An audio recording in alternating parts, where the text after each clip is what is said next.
If I had known that one simple trip to the airport would flip my entire life upside down, I swear I would have stayed home that night. But sometimes the universe drags you into a storm you never saw coming. One minute, I was just a wife trying to help her husband. The next, I was trapped in the back of a stranger's car at midnight. Doors locked, driver shaking, and a feeling in my gut telling me something was about to go horribly wrong. Now let's rewind, because this story, it doesn't start with fear. It starts with trust, the kind that blinds you without you even noticing. The clock on the wall glowed 12:15 a.m., casting this cold, almost unfriendly light across the giant living room. Zaire had just finished straightening up her husband Draymond's office. A place that looked like a hurricane had blown through it thanks to his sudden work trip.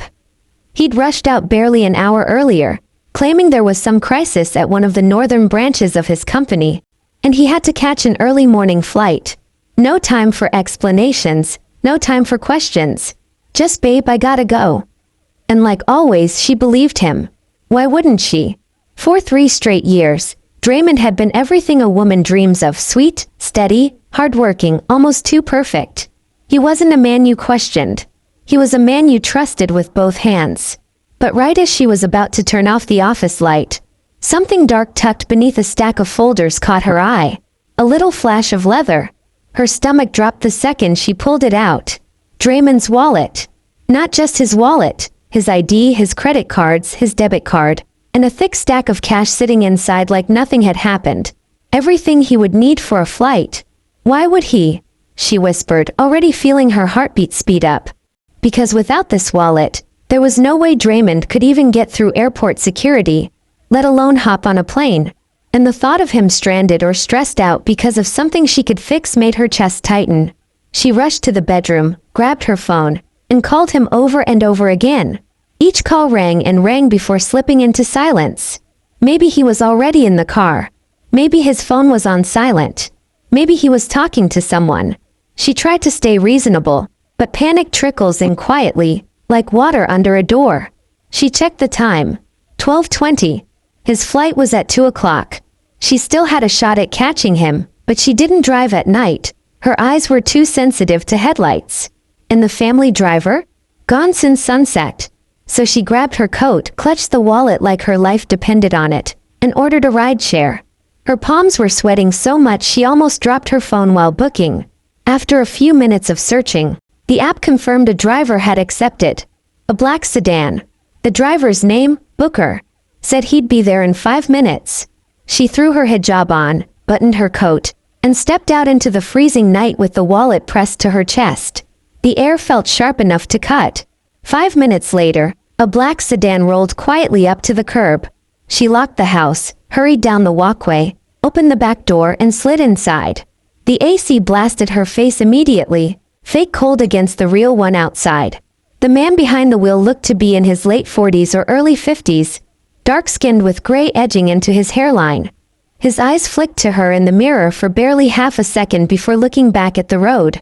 No small talk. No esmail. Just a tiny nod and a slow pull away from the neighborhood. Inside the car, the silence felt different. Heavy. No radio. No faint music.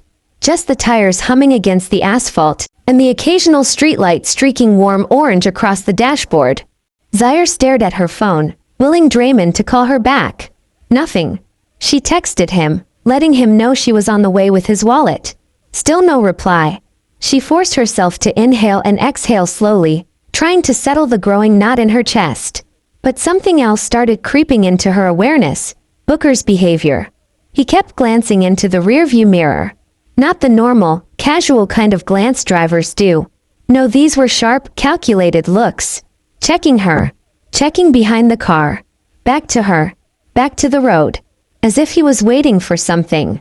Every time his eyes met hers in the reflection, a chill crawled up her spine. She tried to brush it off. Maybe he was tired. Maybe he was one of those overly careful drivers. Maybe she was just being dramatic because it was late and dark.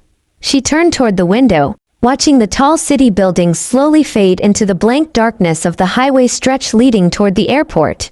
Booker drove carefully, too carefully, changing lanes as if avoiding cars that weren't even there. Time dragged. An hour later, Airport lights finally appeared in the distance like a promise of safety. She breathed out, relieved. She checked her phone again. 1 a.m. perfect. She'd make it easily.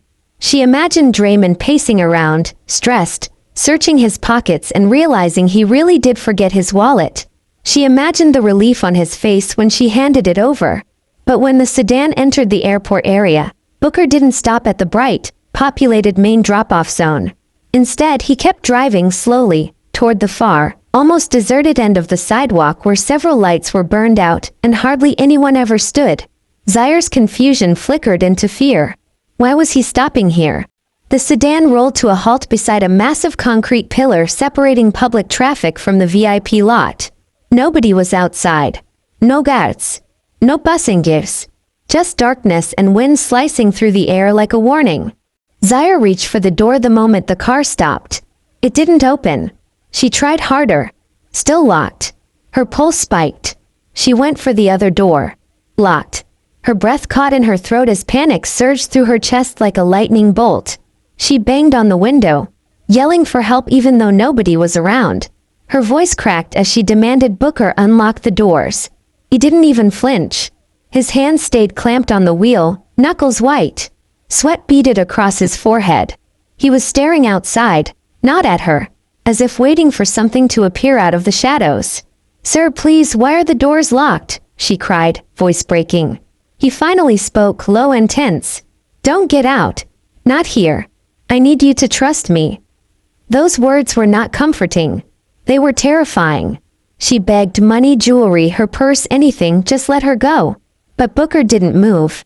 He just kept watching the dark sidewalk outside, as if something was supposed to happen right there. As if something, or someone, was supposed to approach her door. His voice softened, but it carried a heavy, urgent edge. 5 minutes. Just stay in the car for 5 minutes. After that you'll understand. Her whole body trembled uncontrollably. She curled into herself, clutching her purse like a shield as the seconds dragged. The clock on the dashboard ticked forward painfully slow. 1 minute. 2. 3. 4. And then exactly at minute 5, the night exploded.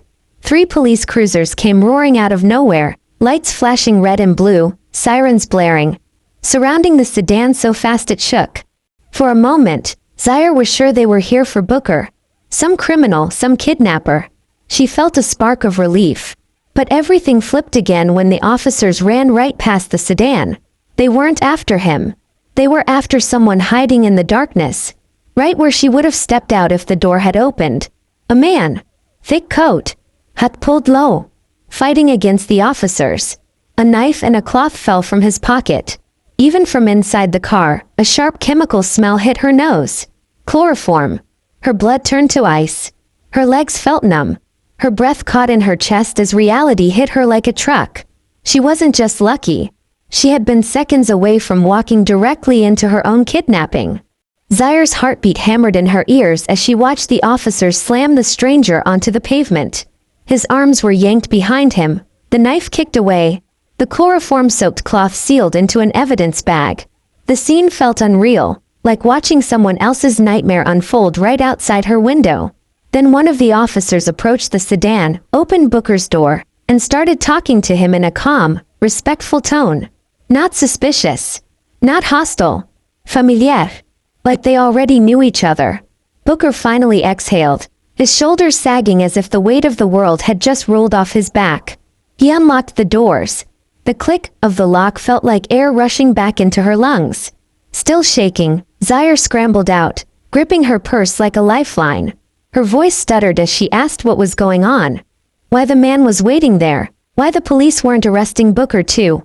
Why everything felt upside down.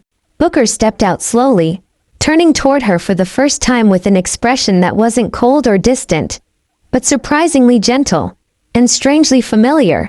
"Ma'am," he said softly, "I wasn't here as your driver tonight. Not really." Her breath hitched. He continued, "My name is Booker. I used to work for your father. I was his head of personal security." The world stopped. Her father. The man she'd lost years ago. The man she missed every single day. The man who had always been protective but private. She remembered a tall, stern figure from her childhood, Someone always near her father's side back then. She blinked, stunned. You? But how? Why are you driving for a nap? He shook his head. I'm not. Your father asked me to keep an eye on you after he passed. Quietly. From a distance. He was worried you'd trust the wrong people one day. Those words sliced through the night like a knife. Trust the wrong people. She didn't know it yet, but that line would haunt her. Booker's voice lowered. Tonight I got an alert. Someone put a plan in motion to take you. That man outside. He glanced at the guy being shoved into the police car. He's a hired abductor. The ground seemed to tilt beneath her feet. Her throat tightened. She wrapped her arms around herself, like she was trying to hold the pieces together. Who? She whispered. Why would someone target me? Booker didn't answer with words. He lifted his hand and pointed upward, to the glass windows of the International Departures floor, and when she followed his gesture, the breath left her body completely. There, behind the glass, stood Draymond, her husband, the man she had just tried to help. But he didn't look worried. He didn't look relieved. He looked furious, like someone whose plans had just gone up in flames. His phone lay shattered on the floor beside him. But that wasn't even the worst part. Standing next to him, touching his arm, whispering in his ear, was Kenyatta, Zaire's best friend, her ride or die, her shopping buddy, the woman she trusted with secrets she didn't even tell her mother. And the two of them were standing there together, with luggage at their feet. Not business travel luggage, vacation luggage, matching sets. Kenyatta leaned into Draymond like they belonged to each other.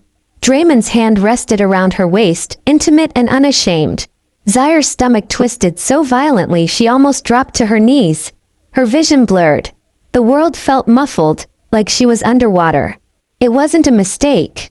It wasn't a coincidence. This wasn't paranoia. Her husband and her best friend had planned to leave together, and they had planned for her not to survive the night. Tears welled up, hot and burning, but mixed with them came something sharper. Something darker. A feeling that rose in her chest like fire eating its way up a fuse. Betrayal hurts like hell, until the pain turns into something else. Booker gently touched her shoulder. I'm sorry you had to see it this way. Her voice came out choked. They wanted me gone? He nodded slowly. Yes. The abductor was supposed to take you the moment you stepped out. You wouldn't have stood a chance. She covered her mouth, a strangled sob catching in her throat. Everything inside her felt like it was breaking and hardening at the same time. Booker opened the car door and guided her back in, shielding her from the flashes of patrol lights. Let's get you out of here, he said softly. As the sedan rolled away from the airport, Zaire sat rigid in the back seat, staring blankly at the passing lights. She wasn't crying anymore. She didn't even feel like she had tears left. Only a cold clarity settled over her. Everything she knew was a lie. Every I love you, every don't worry babe, every you're my whole world. Nothing but poison wrapped in silk. After a few miles, Booker spoke gently through the rearview mirror. I know you're hurting, but listen carefully. Draymond doesn't know anything failed. In his mind, the kidnapper just got caught in a random police sweep. That caught her attention. And that, Booker continued, is your advantage. He still thinks you're clueless. Zaire wiped the last wet streak from her cheek. Her voice steadied. So what do I do now? Booker's answer came calm and sure. You go home. You don't confront him. You don't run. You don't break character. You act like nothing happened. The woman who walked into that car had been soft-hearted, trusting, willing to see the good in people. The woman sitting in the back seat now? Different. Sharper. Awake. Booker looked at her again. You're not a victim, Zaire. Not anymore. Now we play smart. And she nodded slowly, accepting the truth she never imagined she'd have to face. Her old life died in that airport parking lot. The new one was just beginning. The car ride back home felt completely different from the one that had taken her to the airport. Earlier, she had sat there anxious, naive, scared she might inconvenience her husband. Now she sat still and silent, staring at her own reflection in the window. A reflection she barely recognized. Her eyes looked older, sharper, almost cold. Booker kept driving with the steady patience of someone who'd seen people break before, but didn't intend to let her be one of them. His voice was low, almost fatherly. "There's something you need to see." Zaire tightened her arms around her purse. "See what?" He nodded toward the wallet still clutched in her grip. "Open it again. But this time, don't look at the obvious. Look deeper." She swallowed, her fingers trembling slightly as she unzipped it again. The ID, the cards, the money, all the basic things were still there. But then she noticed something she hadn't seen the first time. A thin paper folded tightly between the bills. Her pulse spiked. She pulled it out and unfolded it. It wasn't a receipt. It wasn't a note. It was a plane ticket. A one-way international ticket. With 2 names on it. Draymond. And Kenyatta. Her whole chest clenched. She kept unfolding it with stiff fingers, as if maybe she'd misread the names, but the letters didn't change. Her husband and best friend had booked a flight together, and it wasn't a business trip. Her breathing turned shaky, but she kept going, pulling out another paper wedged behind it. This one stopped her cold. It was a life insurance policy. Her name at the top, her signature forged at the bottom, and her husband listed as the only beneficiary. The payout? Enough money for Draymond to live like royalty. She felt something tear inside her. Some invisible cord that had held her together for years. Love didn't break it, betrayal did. Draymond never forgot his wallet. He left it on purpose. To lure her out of the house. Alone. At midnight. To the exact spot where the hitman had been waiting. Her fingers curled around the edge of the insurance document, crumpling it. Booker watched her through the rearview mirror, his voice steady but firm. He planned it down to the minute. Down to the detail. But he still underestimated you. She closed her eyes, letting out a slow, painful breath. Maybe earlier she would have burst into tears, fallen apart, screamed. But now, something inside her was changing, tightening, solidifying. Fear was fading. Love was gone. Only fury remained. But it wasn't wild fury, it was controlled, icy, razor sharp. When she opened her eyes again, they looked different. Harder. Focused. Booker noticed instantly. "There you go," he said quietly. "I can work with that." She looked at him. "So what's the plan?" He didn't hesitate. "Step 1, get home before he does. You need to look like a woman who never left the house. If he thinks you know even one detail, you lose your advantage." She nodded. "And step 2, she asked. "Step 2, Booker replied, "is to let him keep digging his own grave." As the sedan slid through the dark Atlanta streets, Booker explained what her father had feared years ago. Draymond wasn't just a bad husband. He had gotten himself into trouble with underground gambling. Big trouble. Over $200,000 worth. Zaire felt her jaw clench. All the nights he had blamed money issues on delayed projects, bad clients, or unexpected business expenses. Every excuse echoed back, suddenly making perfect sense. He hadn't needed cash for work. He'd needed cash to cover his addiction. And he'd used her. Repeatedly. Her chest burned with a mix of anger and humiliation. "Hide this somewhere he won't notice," he instructed. "Somewhere he keeps close." Zaire pocketed it. "I'll find the right place." When Booker dropped her off, she slipped into her house like a shadow. The home that had once felt warm and safe suddenly felt like enemy territory. Tainted by lies and betrayal. She washed her face, practiced her expression, steadied her breath. She placed the wallet halfway between the sofa cushion and the armrest. Exactly where it would look like it had slipped out of Draymond's pocket earlier. Then she sat on the couch, opened a magazine, turned on the TV, and pretended to doze off. Every part of her was trembling on the inside. But her outside? Calm. Controlled. Unpredictable. At 3 a.m., the door unlocked roughly. Draymond stormed inside, sweaty, frantic, like a man whose perfect crime had just collapsed. He called her name. She jolted awake, blinking groggily, yawning as if she'd been asleep for hours.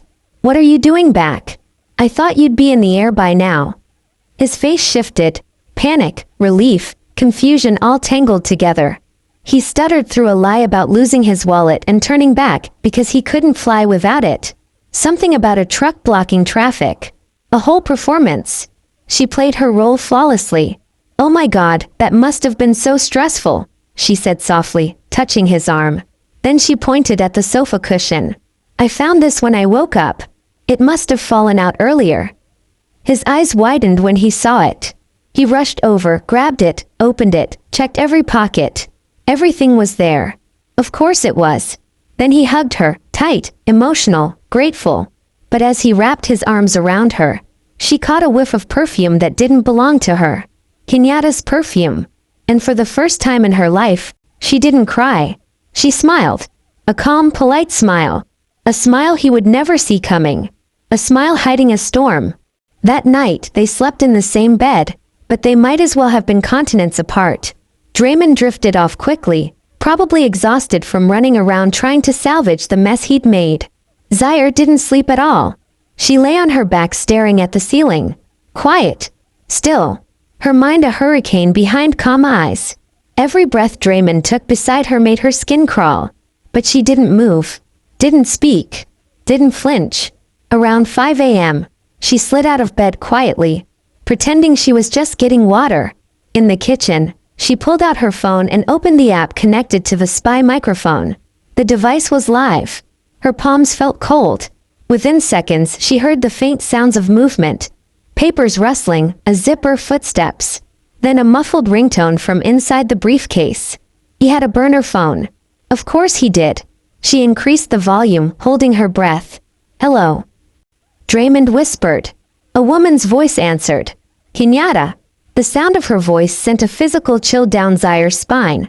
But their conversation? That froze her blood completely. It wasn't sweet talk. It wasn't romance. It was two criminals panicking. Draymond hissed. "The cops screwed everything up. They shut down the whole plan. I'm dead, Kay. The deadline is tomorrow. I owe $200,000.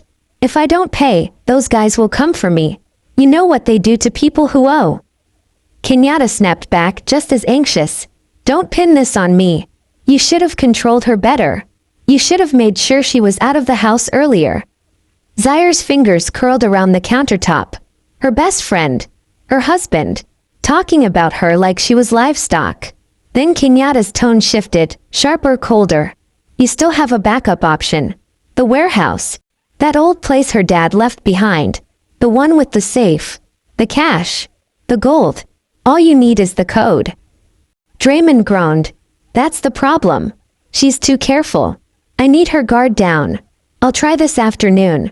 Gifts, apologies, a whole act, whatever it takes. She's soft. She'll crack." Zaire closed her eyes. Not from pain, no. From clarity. This was the proof she needed. The push that turned hurt into strategy. She ended the recording and immediately called Booker. He picked up on the first ring. "Talk to me." She told him everything. Every word. Every threat. Every plan. By the time she finished, Booker's voice was as cold as steel. "I'm on my way. Grab your documents.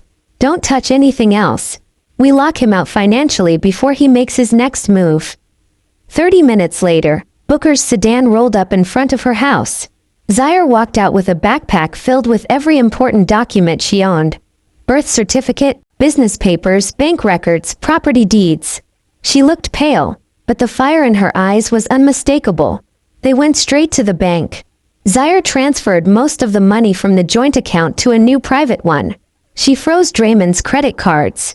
She reported the wallet as potentially compromised, so the bank would block anything connected to it. Then they went to her father's old attorney, a man who had known her since she was a child. She signed off on an asset protection order. Draymond wouldn't be able to touch anything now. Not the company, not the properties, not even her car, without her physically being present. Every legal escape route closed around him like a cage. By noon, Zaire felt something she hadn't felt since the night before. Strength. Real strength. Like she was finally standing on her own feet. But she wasn't done. Not even close. Later that afternoon, as Booker drove her home, she sat in the back seat and whispered, "I'm not waiting anymore. I'm going on the offense." And she would. Because by the time Draymond walked into that house again, she wouldn't be the woman he married. She would be the woman he never saw coming. By the time she got home, Zaire felt like she'd rebuilt half her life in just a few hours. New bank account, new legal protections, new awareness, new backbone. She walked through the front door, not as a shaken wife, but as a woman preparing for war. And she didn't even have to wait long for the next move. Late that afternoon, just like Kenyatta had predicted, Draymond showed up early, way earlier than usual. He strolled in wearing a too-wide grin and holding a massive bouquet of roses big enough to look suspicious in any context. "Babe. Surprise," he announced, stepping inside like a man performing for a camera. If only he knew. Behind his back, he also carried a small pharmacy bag. Zaire pasted on a perfect soft smile and stepped forward to greet him. "Oh wow. This is unexpected." He kissed her cheek, overdoing the sweetness. "You've been looking tired, honey. You need to take care of yourself. So I got you something." He handed her the bag as if it were a diamond necklace. Inside was a bottle of imported vitamins. The packaging looked expensive, the type influencers bragged about online. But the safety seal? Barely glued back on. Like someone had peeled it off and tried to stick it again. A cold shiver ran up her spine. She didn't let it show. "Oh my gosh, thank you," she said lightly, turning the bottle in her hands with an impressed expression. Draymond smiled like he was winning. "I want you to start taking them tonight. You deserve to feel healthy and energized." Healthy. Energized. Right. Poisoned. But if he was playing games, she could play better. A little later during dinner, he watched her closely. Too closely. His knee bounced under the table. His fingers tapped against his glass. And every few minutes he repeated, "Go on, babe. Take one. It's good for you." She excused herself to get a glass of water. The moment she stepped into the kitchen, she opened the bottle, poured a capsule into her hand, and gently twisted it. A faint dusting of pale powder coated her fingers. Not vitamins. Not even close. She dropped the capsule down the sink, washed the pipe with running water, and pulled a mint candy from her pocket. Same size. Same shape when swallowed quickly. She popped the mint into her mouth, then walked back out with the water. He watched her like a hawk. She raised the glass, tilted her head back, swallowed the vitamin. He inhaled sharply, relief washing over him. A sick kind of satisfaction. She smiled sweetly. "See? All good." Inside, her fury coiled tighter. For the next 3 days, he tried to watch her deteriorate. He waited for fainting, weakness, blurry vision, anything. But every morning, Zaire woke up before sunrise, did stretches in the garden, cooked healthy meals, smiled at him, acted fresh, energized, almost glowing. The lack of results made him spiral faster. His dead eyes twitched at the corners. His hands trembled. His phone buzzed nonstop with messages from the loan sharks. He couldn't hide his panic. And Zaire? She watched quietly, taking notes, playing blind, biding her time. By the 4th morning, she decided it was time to strike back, but not with violence, with psychology. She waited until mid-morning, then called him at work with the most cheerful voice she could muster. "Hey babe," she said, sounding light breezy. "I've been thinking. After everything that happened with the wallet, I'm so grateful you're okay. I want to make a special dinner tonight." She paused. "And you know what? I really miss Kenyatta. We haven't seen her in a while. Should I invite her too?" On the other end, silence. Long, tense silence. She smirked at the fridge door. Because she knew that silence wasn't confusion. It was fear. Having both women in the same room was dangerous for him. But refusing looked suspicious. Accepting gave him a chance to manipulate. He finally responded with forced enthusiasm. "Yeah, great idea. Invite her. It'll be nice." She knew that nice actually meant, "It'll give me a chance to keep both of you under control." She ended the call with a sweet, "Can't wait." Then she went to work. That evening, she set the table like she was preparing a feast for royalty. Candles, china, her best silverware. The house smelled like warm spices and roasted meat. She wore a burgundy dress, modest but elegant, and just enough makeup to highlight her new style. At exactly 8, the doorbell rang. Draymond answered. Kenyatta stepped in wearing a tight, flashy dress. something she'd normally reserve for expensive lounges or secret hotel meetups. She held a gift bag and pretended to be thrilled to see Zaire. Zaire hugged her, smiling warmly. On the inside, she felt like she was hugging a python. Dinner began with fake laughter and shallow conversation. Draymond and Kenyatta exchanged loaded glances, tiny signals and silent messages. Zaire pretended not to notice a thing. She let them cook in their own nerves for a while. Then she set her fork down gently, dabbed her lips with a napkin, and began. "You know," she said softly, "I had the strangest dream last night." Draymond paused mid-chew. Kenyatta froze with her wine glass halfway up. Zaire continued, swirling her fork thoughtfully. "In my dream, there was this woman who had it all. A nice house, a loving husband, a loyal best friend." She smiled faintly, but secretly, the husband and the best friend were planning to kill her for money. Kenyatta's breath hitched. Her hand shook. Her fork clinked against her plate. Draymond choked on a piece of meat and grabbed his water like he was drowning. Zaire went on, her tone smooth and calm. She dreamed they'd set up a fake trip, hired someone to grab her at the airport, used chloroform, even slipped something into her vitamins. Strange, right? The details felt so real. The silence was suffocating. Then she laughed lightly. But obviously it was just a dream. I mean, my husband would never do that. And you, Kenyatta? Never. You two are too good for something so awful. Her words slid across the table like a scalpel. They exchanged a tight, terrified glance. But before either could recover, Zaire delivered the blow that changed everything. "By the way," she said casually, cutting into her meat, "that dream made me think a lot about life and death. So today, I went to my attorney." She took a slow sip of water. "I updated my will. If I die before age 60, every single asset I own goes straight to charities, orphanages, cancer foundations, everything. No spouse, no relatives, no exceptions." The room froze. Completely. Draymond's face turned gray. Kenyatta's eyes went wide.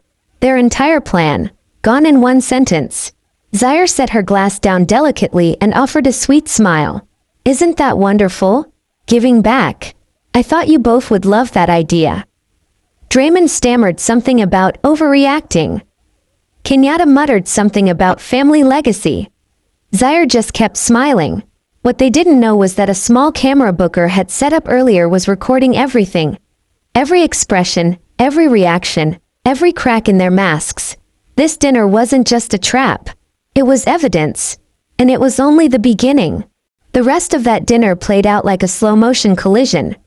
Two guilty people trying to smile through panic while the woman they planned to bury alive carved her steak with perfect calm. Zaire took her time with every bite, every sip, every glance. She kept her posture relaxed, her tone light, her expression unreadable. Meanwhile, Draymond and Kenyatta looked like they were silently begging the universe to make the evening end. The moment dessert hit the table, Kenyatta pushed her plate away and forced a tight smile. "Girl, this was amazing, but I gotta run. Early morning meeting tomorrow." Lies. Sloppy obvious lies. Draymond jumped right in. Yeah, she was telling me about that earlier. Big project deadline." More lies. Zaire merely nodded, wiping her fork slowly. "Of course. Wouldn't want to hold you up." The second Kenyatta walked out the door, Draymond rushed after her like a puppy chasing the only person who knew the script he'd been following. They had a whispered conversation on the porch, panicked, frantic, sharp. They didn't realize the small microphone Booker had planted near the entryway earlier was capturing every word.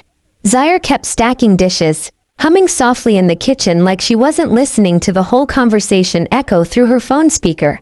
Draymond hissed, "Calm down. She doesn't know anything.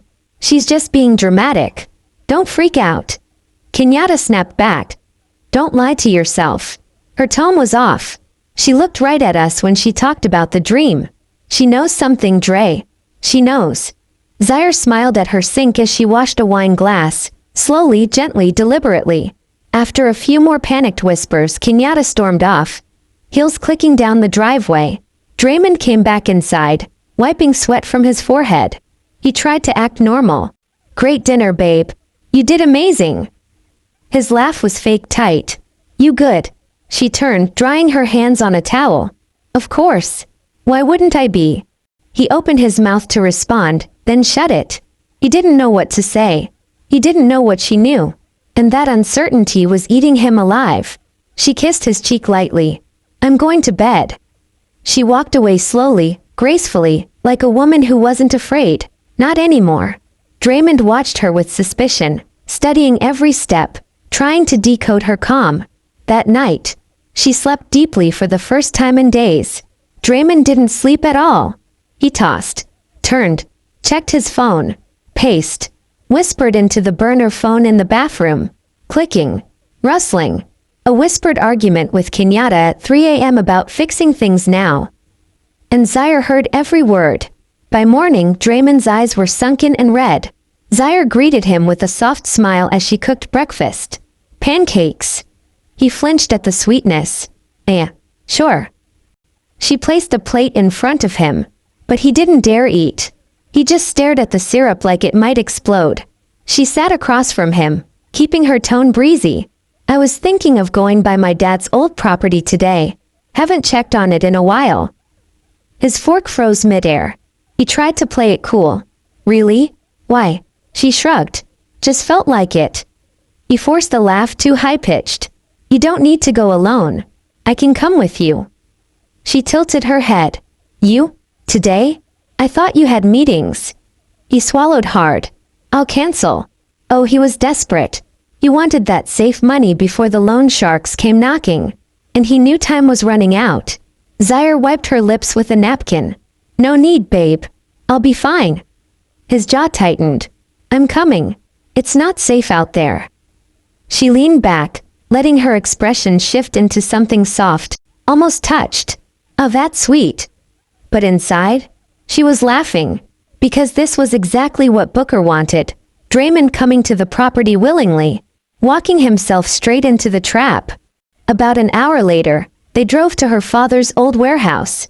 It sat at the edge of the city, quiet, abandoned looking from the outside but reinforced with steel beams and a hidden camera system her father installed before he passed. Draymond had no idea. He kept glancing at her as they drove, sweaty and twitchy. I didn't know you cared about this place, he said, trying to sound casual. She smiled out the window. I didn't. Until now. They pulled up. The place looked deserted, the kind of building that creeps most people out. But Zaire walked toward it with steady steps. Inside, it smelled like dust and old metal. The lights flickered on. Draymond scanned the room like a man hunting for money that didn't belong to him. She guided him toward the back, where the safe was hidden behind an old shelf. So, he said carefully, you remember the code, right? She nodded. Of course. His breath hitched. This was his moment. He stepped closer, pretending to check the lock like some supportive husband helping his wife open her father's safe. Hey babe, he said softly. After you open it, maybe we should talk about selling this place. You know, for our future. She almost laughed out loud. Our future, she echoed. He nodded eagerly. Yeah, our future. She tapped the safe's keypad. He leaned in closer. Too close. Desperate close. And that's when she stepped slightly to the side and said, Draymond, can you do me one favor? Yeah, anything. She looked him dead in the eye. Tell me the truth. He froze. About what? She tilted her head. Everything. His expression cracked. Confusion, anger, fear all twisted together.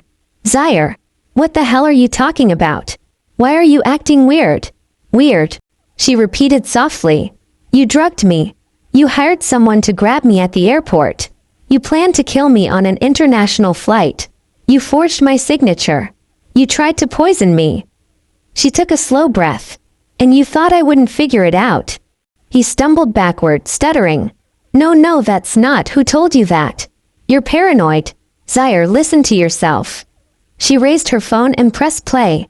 Kenyatta's voice blasted through the warehouse. Loud. Sharp. Panicked. Just get the money from the safe. She's too careful. You need her guard down. Just pretend to be sweet. The vitamins will work. Stop panicking. We leave Friday. Draymond's entire body went still. Then the other recording played, his voice threatening Kenyatta, admitting everything, talking about the loan sharks, the murder plan, the staged airport kidnapping. Every word echoed against the steel beams. Draymond's face drained of all color. His hands shook. His knees wobbled like he might collapse. Zaire watched him calmly, like she'd been waiting to see this exact moment. "You plan to bury me," she whispered. "Now watch your own plans crumble." Before Draymond could move, before he could lunge or run or beg, a voice echoed from behind a row of shelves. "Step away from her." Draymond spun around. Booker stepped out, armed, badge around his neck, and a team of plainclothes officers right behind him. Draymond's eyes blew wide. "What?" "No, wait, this isn't." Booker cut him off. "Draymond Fields, you are under arrest for conspiracy to commit murder, fraud, forgery, solicitation of a hitman, and attempted poisoning." Draymond dropped to his knees, begging, crying, pathetic. "Zaire, please, baby, please. I was confused, I was desperate, I wasn't gonna." She stepped closer. "Don't call me baby." He reached for her hand, but she pulled back like his touch burned. "You should have killed me," she said softly. "Because now, I'll watch you pay for everything." Draymond sobbed as the cuffs locked around his wrists. Booker gently guided Zaire a few steps away. "You did good," he told her quietly. "You stayed calm. You stayed smart." She exhaled, shaking for the first time. It was over. The nightmare. The lies. The games. The marriage. Done. But the story? Not even close. Because Kenyatta was still out there. And Zaire had one more ghost to bury. The drive back from the warehouse was silent. Booker at the wheel, Zaire in the passenger seat, staring out the window like she was watching someone else's life play out in the streets they passed. It was surreal. Hours ago, she had been a wife playing dumb at her own dinner table. Now her husband was in the back of a police cruiser, cuffed and screaming excuses that no one believed. But even with the weight of everything she'd been through, Zaire didn't feel relief. Not yet. Because there was still one piece left on the board. Kenyatta. Her best friend. Her betrayer. The woman who'd played sister to her face and helped plan her death behind her back. And Booker knew it too. "You're quiet," he said gently as he drove. Zaire's voice was soft but steady. "It's not over." "No," Booker agreed. "But we're handling her next." Zaire didn't respond, but the tension in her shoulders eased just a touch. She trusted Booker, more than she trusted anyone in a long time. He had saved her life, protected her, guided her, and he wasn't done yet. When they reached her house, she went straight to the shower, letting the hot water hit her skin until it felt like some of the darkness washed away. But even as the steam filled the bathroom, her mind stayed sharp, replaying every lie Kenyatta had told her over the years. The late-night calls she claimed were work stress. The random disappearances. The way she always defended Draymond, even when he was clearly in the wrong. The casual comments she made about money, about travel, about starting fresh. All the clues she'd ignored because she believed in friendship. They hit different now. That night, Booker insisted on staying nearby. "You're not alone in that house," he told her. "Not until we're sure she won't try something stupid." Zaire didn't argue.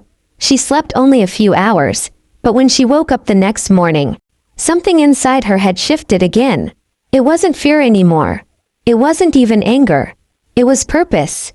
She got dressed slowly, black jeans, fitted top, hair pulled back. Clean, simple, focused. She looked at herself in the mirror and didn't see a victim. She saw a woman rebuilding herself from the ground up. Around 10 a.m. her phone buzzed. "Kenyatta. Girl, are you okay? I feel like last night was weird. Can we talk?" Zaire stared at the message for a long moment. Then she typed back. "Sure. Come by. Just you." Booker read the message over her shoulder and nodded once. "Perfect." They set the house like a stage. Booker positioned himself in the room across the hall, door slightly cracked, gun holstered but ready. 2 undercover agents waited in an unmarked car outside. Zaire brewed tea she had no intention of drinking and sat calmly on the living room sofa, hands folded. At exactly noon, the doorbell rang. Kenyatta stepped inside wearing oversized sunglasses and too much perfume. Her version of armor. Her tight smile was shaky, and for the first time ever, Zaire noticed how fake it looked. "Hey girl," Kenyatta said, pulling her into a hug she didn't return. Zaire stepped back. "Seat." Kenyatta blinked at the coldness. Sure." They sat across from each other with the coffee table, between them like a negotiation line. For a moment, neither spoke. Then Kenyatta cleared her throat. "Listen, about last night. I felt like you were hinting at something. Like, accusing us of something. And that hurt. I love you, Z. I would never." "Don't," Zaire said quietly. Kenyatta froze. "Just don't," Zaire repeated, softer but sharper. "You don't get to sit here and pretend." Kenyatta tried to laugh. "Pretend about what?" Zaire reached over, picked up her phone and pressed play. The recording of Kenyatta's voice filled the room. Every lie, every plan, every word she'd whispered to Draymond. "Just get the money from the safe. She's too careful. You need her guard down. The vitamins will work. Stop panicking." Kenyatta went pale so fast it was like the blood drained straight to the floor. She stood up quickly. "Zaire, I don't, this is taken out of." "Sit," Zaire said again, calm but commanding. Kenyatta sank back into the chair, legs trembling. Zaire leaned forward slightly. "You plotted to kill me. You helped the man who owed $200,000 set up my own death. You, Kenyatta. My best friend." Kenyatta's eyes filled with tears, not guilt. Fear. "Z. Listen. I can't explain." "No," Zaire cut in. "I listened to you for years. Now you're going to listen to me." Kenyatta swallowed hard, mascara smudging under her lashes. Zaire continued, voice low and steady. "You walked into my home, ate at my table, called me sister. And the whole time, you were prepping to steal my life." Kenyatta started sobbing, messy and loud. "It wasn't like that. He said you were holding him back. He told me you were controlling. You promised me." Zaire raised a hand, stopping her. "I don't care what he promised. You made your choice." Kenyatta sniffed hard, wiping her nose. "Z, please. I was desperate. I needed money. I didn't know it would go this far." "You knew exactly how far," Zaire replied. Silence settled, heavy and suffocating. Then Zaire said something that made Kenyatta's whole body jolt. "You're going to turn yourself in." Kenyatta leapt to her feet. "Absolutely not." Zaire didn't flinch. "Then they'll come get you." "Who?" Booker stepped out from the hallway, badge out, expression stone cold. Kenyatta's scream was instant. She tried to run, toward the back door, toward the kitchen, anywhere, but she didn't make it 2 steps before Booker grabbed her arm and pressed her against the wall. "You have the right to remain silent," he said calmly as she kicked and cried. "No. No, please. Zaire, please help me. Tell him I didn't mean it. Tell him." Zaire stood still, watching her melt into panic, watching the woman who betrayed her collapse under the weight of her own choices. When Booker dragged Kenyatta outside to the waiting officers, Zaire finally sat down, exhaling slowly. It was done. Both of them gone. Both of them exposed. Both of them paying for what they'd done. Booker came back in a few minutes later, removing his badge chain from around his neck. "You held it together," he said softly. "Most people would have cracked." She looked up at him, tired but strong. "I didn't have a choice." He nodded. "You do now." For the first time in weeks, she felt something almost foreign. Freedom. But there was one more thing she needed. Something she'd been saving for the very end. She opened her mouth to speak. And that's where the next part begins. For the first time in what felt like forever, the house was quiet. Not the eerie, suffocating kind of quiet she'd survived the last few days, but a clean quiet. A quiet without threats hiding inside it. A quiet without fake smiles and poison pills and whispered betrayal.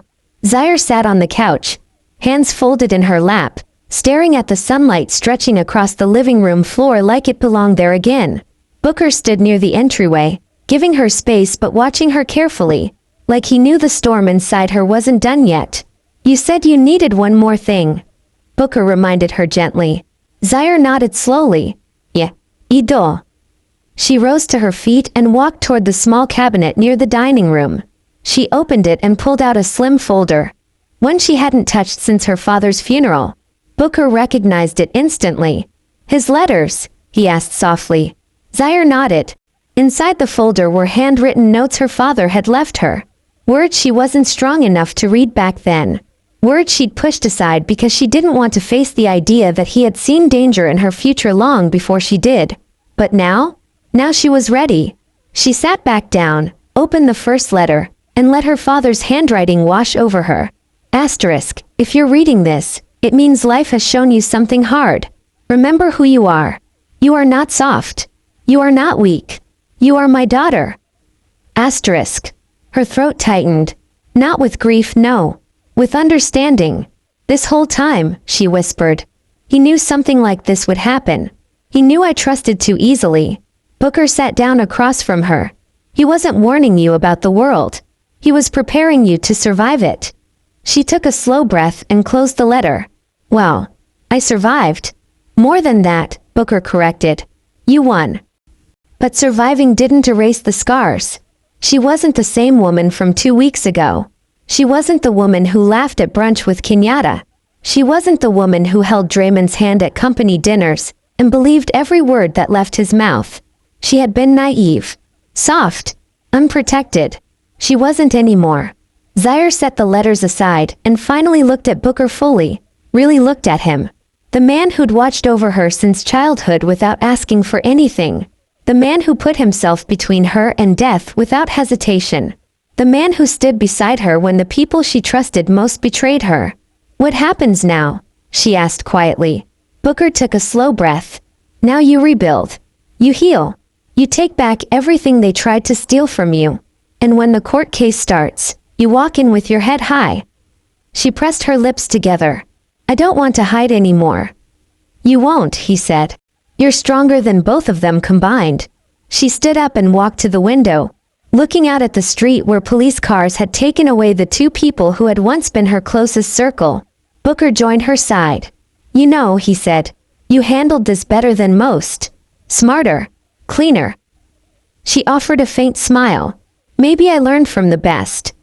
Booker chuckled. Your father would have said the same thing. For the first time since the nightmare began, she felt the corner of her mouth lift. Not a mask, not a tactic, not a performance. A real smile. A quiet one. A tired one. But real. She wasn't done healing. Not even close. But she was done breaking.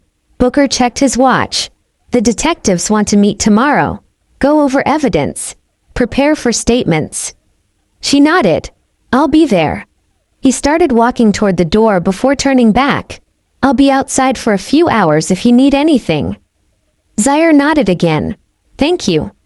When the door clicked shut behind him, the silence returned, but this time, she felt in control of it. She walked through her home slowly, touching the walls, the furniture, the life she'd built with blind trust. It was hers again. And this time, she would guard it with every piece of wisdom pain had forced into her. She sat down on the edge of her bed, exhaled deeply, and whispered to herself, it's over. But she knew something else too. This story wasn't just about betrayal. It was about rebirth. The next morning, Zaire arrived at the police station bright and early, her posture straight, her head held high.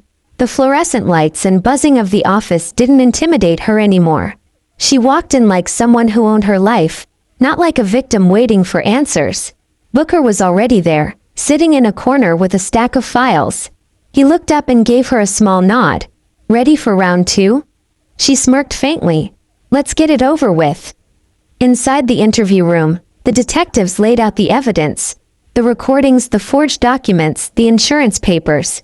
Draymond's confession had already made the case airtight, but having Zaire there to testify added an unshakable layer. She spoke clearly, calmly, without a tremor. She explained the timeline, the small details she'd observed, the threats she'd heard. Every word precise. Every pause calculated. The detectives exchanged impressed glances. Even seasoned officers could tell she wasn't just recounting events, she was in control of them.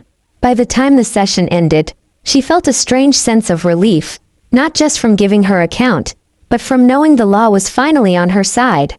The pieces of her life that had been fractured were slowly snapping back together, stronger than before. Outside, Booker met her with a bottle of water and a reassuring smile. "You did good," he said simply. "Better than good. You were perfect." Zaire nodded, accepting it quietly. "It's weird feeling like I can finally breathe again." Booker's gaze softened. "You earned it. And soon, the world will see it too." The next few weeks passed in a blur of court dates, police reports, and media attention.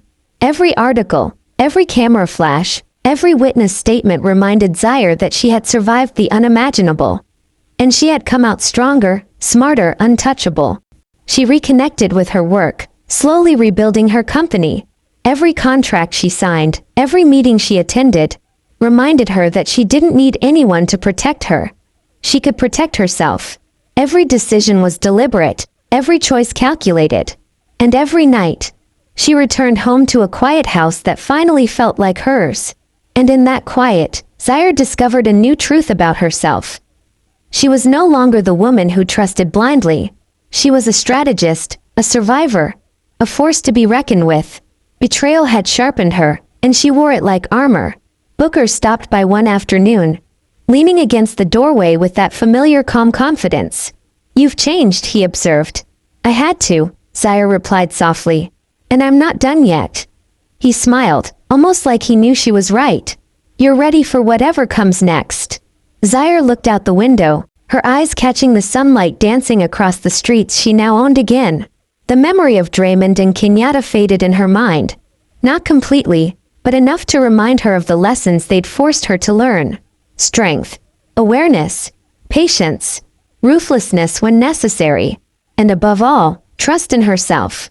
Her phone buzzed, a notification from the bank confirming the final account transfers, the legal documents filed, and the house fully under her control. She tapped the screen with a small smile, the kind that carries quiet satisfaction, not joy, but peace. The storm had passed, and the woman who walked through it had emerged unbroken. Her phone buzzed again, a text from Booker. "Dinner tonight. You earned it. My treat." Zaire typed back simply, "I'll be there. But this time I call the shots." She leaned back in her chair and exhaled. For the first time, her life felt entirely hers. She didn't need to fear anyone. She didn't need to hide. She didn't need to forgive. They weren't worth it. She was done being the victim. She was done being soft. And now she was unstoppable. Weeks passed, and Zaire's life began to settle into a rhythm she had never experienced before. The house was quiet, her company was thriving, and the nightmares of betrayal had faded into sharp memories she now used as tools rather than weapons against her peace. She walked through her home one morning, sunlight streaming through the windows, the warmth of freedom settling over her like a soft blanket. Every room held proof that she had survived, that she had fought back, and that she had won. Booker stopped by to check in, leaning casually against the doorway with a knowing smile. "You've done it, Zaire. You've taken back everything." She smiled back, a mix of exhaustion and satisfaction in her eyes. "I did what I had to, and I'm not stopping here." Her phone buzzed, a notification from her company showing record-breaking profits, a message from the bank confirming all legal and financial safeguards, and another text from Booker. "Dinner tonight?" She typed back, "Absolutely. But this time I call the shots." She sat on the edge of her couch and let herself breathe. Not a single shadow, no threats, no lies, just her. She had transformed from a woman trapped in manipulation and deceit into someone who wielded control over her own life with precision and strength. As the sun set, casting a warm glow across her apartment, Zaire picked up her camera phone. She began recording a short clip. Not for evidence, not for revenge, but for anyone watching her story. "Hey everyone," she said, her voice calm and confident. "I just want to share something important. Life can throw the worst at you. People you trust can betray you. But you have a choice, stay down or rise up. I chose to rise. And if I can do it, so can you." She smiled softly. "If you like this story, make sure to hit that subscribe button and turn on notifications so you never miss a real-life story like mine. And drop a comment. I'd love to hear how you handle the battles life throws at you." She ended the recording, set the phone down, and looked out the window at the city below. Her world was quiet. Her world was hers, and for the first time in her life, it felt unstoppable. Because Zaire had learned the ultimate truth. Betrayal could break you, but strategy, patience, and courage could rebuild you into something stronger than anyone ever imagined. She laughed softly to herself, the sound free and unshakable. "Game over," she whispered. And it really was. Don't forget to like, subscribe, and hit the bell so you never miss stories that will keep you on the edge of your seat. Drop a comment below. What would you do if you were in Zaire's shoes? I want to know how you'd fight back.